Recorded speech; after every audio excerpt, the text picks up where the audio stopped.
Hello guys, welcome back with another video of fundamental right article 13, जिसमें definition of laws दिया गया है, कानून की परिभाषा दी गई है।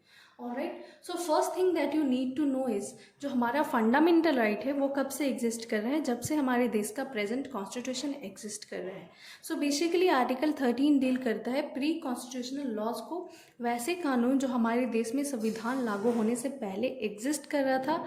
तो जब अर्लियर लॉज को इनकॉर्पोरेट किया जा रहा था कॉन्स्टिट्यूशन में, तो वैसे कानून जो हमारे कॉन्स्टिट्यूशन के रिस्पेक्ट में नहीं थे, उसके सेंटिमेंट्स के अगेंस्ट थे, उसे डिक्लेयर कर दिया गया वॉइड और उसे नलीफाइड कर दिया गया, मीन्स उसे हटा दिया गया।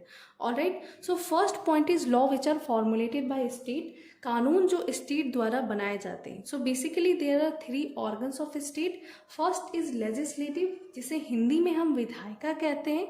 It's an apex body to formulate law, ये कानून बनाने का एक सर्वोच्च संस्था है और इंडिया में हम इसे रनिंग लैंग्वेज में पार्लियामेंट या संसद कहते हैं। सेकेंड इज एग्जीक्यूटिव, कार्यपालिका।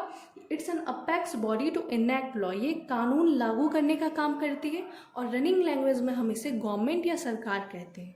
थर्ड इज जुडिशरी, न्यायपालिका, टू प्रोवाइड जस्टिस, ये न्याय दिलाने का काम करती है। Alright, B point is constitution is supreme and constitutional laws are supreme, means जो हमारा संविधान है वो देश का सर्वोच्च कानून है। It's a sets of rule and all laws are comprising under it, ये नियमों का दस्तावेज है और सभी कानून इसी के अंतर्गत आते हैं। अगर आप ओवरऑल समझे तो कॉन्स्टिट्यूशन एक गाइडिंग फोर्स का काम करता है, एक दिशा निर्देश का काम करता है, on which all organs of state are working, जिसके अंडर में सारे ऑर्गन्स ऑफ स्टेट काम करते हैं। Alright, C point is judicial review, inspired और taken from USA.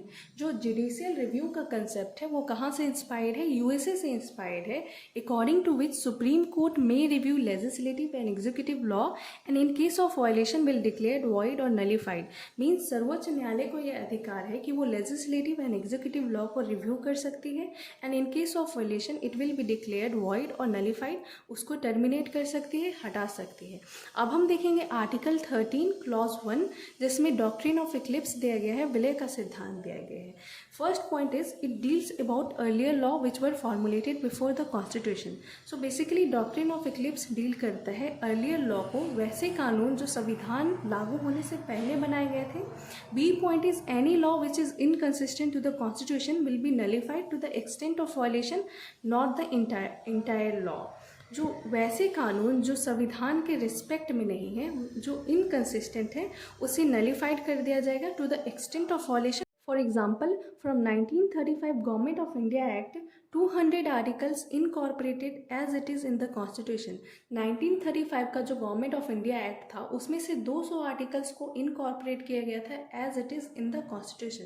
So suppose करें आप कि ABCDE जो है वो अर्लियर लॉ है टेकन फ्रॉम 1935 एक्ट, जिसमें से D और E जो है वो इनकंसिस्टेंट है विद द कॉन्स्टिट्यूशन।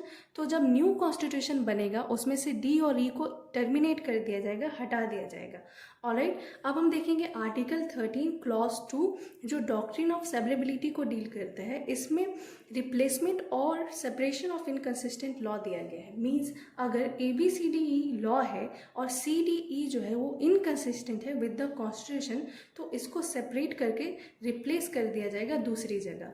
अगर आप बेसिक डिफरेंस समझें between doctrine of Eclipse and doctrine of severability में, तो डॉक्ट्रिन ऑफ इक्लिप्स में जो इनकंसिस्टेंट लॉ था उसे टर्मिनेट कर दिया जा रहा था, but here doctrine of severability में इनकंसिस्टेंट लॉज आर रिप्लेस, इसे रिप्लेस कर दिया जा रहा है।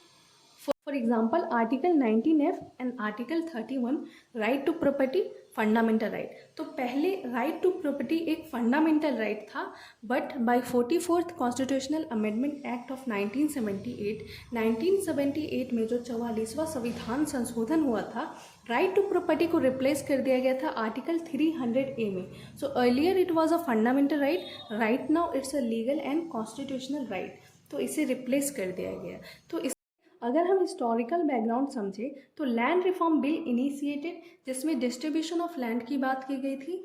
Many landlords lost their precious land and that's why so many cases field in supreme court in a name of property right repeatedly. बहुत सारे जमींदारों ने अपना ज़मीन खोया था और वो लगातार सुप्रीम कोर्ट में अपील कर रहे थे regarding their lands dispute, and that is how supreme court suggested kindly replace it as a legal right. इसलिए सुप्रीम कोर्ट ने राइट टू प्रॉपर्टी को फंडामेंटल राइट से रिप्लेस कर दिया लीगल राइट में. ऑलराइट, सो एक पॉइंट आपको note करना है that if there is a fundamental right you can directly approach to supreme court. Just because it's a legal right you should have to follow the judicial mechanism.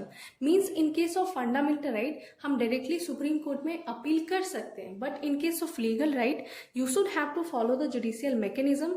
Means first you have to go to district court, then high court, then supreme court, and it will be a very time consuming process. ये बहुत ही time taken process है. इसलिए आपने observe किया होगा कि जितने भी लैंड डिस्प्यूटेड मैटर्स हैं वो पहले डिस्ट्रिक्ट कोर्ट में लड़े जाते हैं.